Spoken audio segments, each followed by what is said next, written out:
If you've ever seen a Pixar movie in theaters, you've likely seen the short that comes attached to the beginning of the film. And if you're anything like me, every time you sit down in that theater waiting for that Pixar film to begin, you completely forget about the short beforehand. The short films themselves don't directly make any money, and most people overlook them. Sure, they win an Oscar from time to time for Best Animated Short, but Pixar has earned enough Oscars from their feature-length films. So why do they keep on producing them? Well, it started off as a way to push the technology.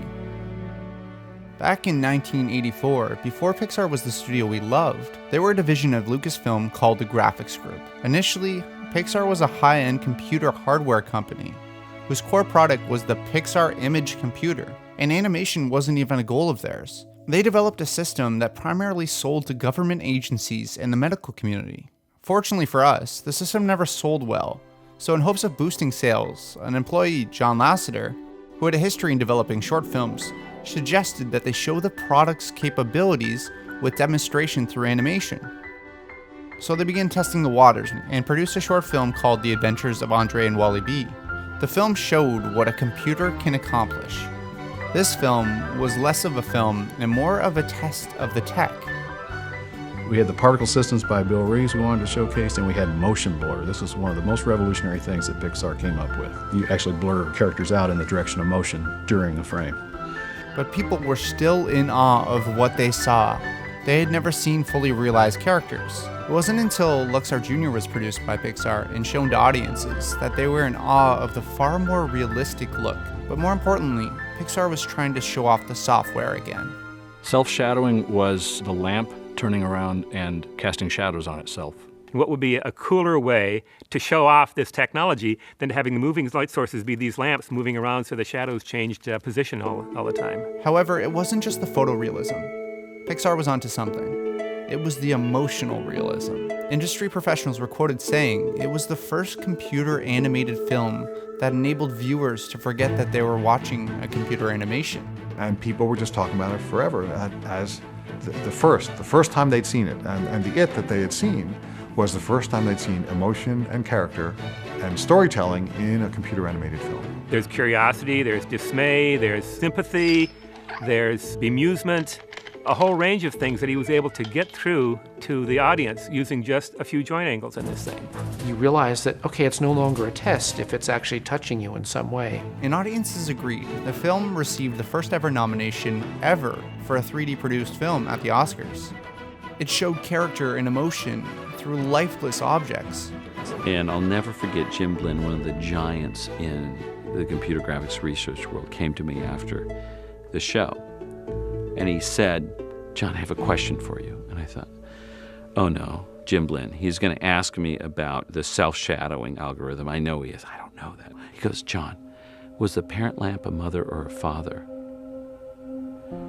And I just smiled and I thought, we did it. Pixar had achieved exactly what John Lasseter came to do. He showed that technology pushes the art and showed the world how a story can be told with a computer.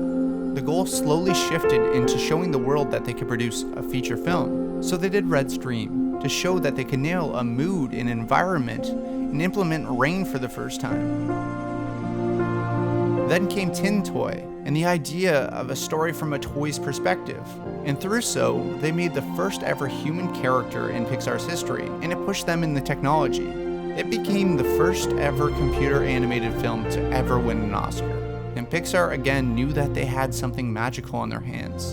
In 4 short years, they went from creating the first 3D short film ever to creating one that could rival any other short story out there for that year. It became clear to Pixar that the feature film that they were going to make would take inspiration from Tin Toy. And well, the rest is history.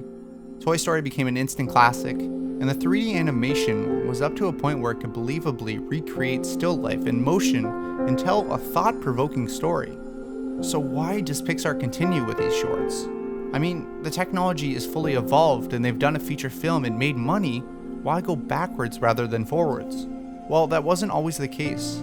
During Toy Story, Pixar stopped production on any short-length films.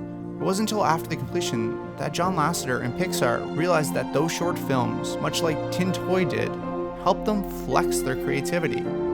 It became a way to collaborate and play with ideas without committing to years spent on a project. The Pixar team realized that their best ideas were coming through that collaboration, and then it became a way to allow Pixar to hear new voices within the company. Future Pixar directors would have their start in Pixar shorts and show off their talent. But it wasn't only the directors, animators, storyboard artists, everyone else got to try out their interests on these short films and really push their creativity and learn the art more so. So when it came around to producing those feature films, they'd be even better at their craft. Directors like Mark Andrews directed One Man Band before developing Brave, or Peter Sun, who did Partially Cloudy before moving on to direct The Good Dinosaur. Or many people that already worked at Pixar had a chance to direct, like Ronnie Del Carmen was given a chance to direct Doug's Special Mission, and later would co-direct Inside Out, or Ignis McLean, who directed a number of side short films from other movies before moving on to Finding Dory. This is why Pixar does those short films. At first, it was a way to test out this technology, but then they continue to discover new talent and give them new opportunities inside the company and allow them to grow. But the main reason that Pixar still makes these short films today is because it allows them to play. It allows them to have fun and experiment. This is what thrives that company. This is why I love Pixar. It's not about the money. They make these short films because they are interested in them. They are inspired by them. These are employees' passion projects, a way to show off their talent, and they're more interested in harboring that talent and pushing their storytelling abilities. But we do think that people enjoy them, and that's enough reason. If people go to our films and they have a great time, then we will have succeeded. And the shorts are part of that enjoyment. So what do you think of the Pixar shorts? Do you love them like I do? It's always such a treat walking into the theater and having a new one to watch.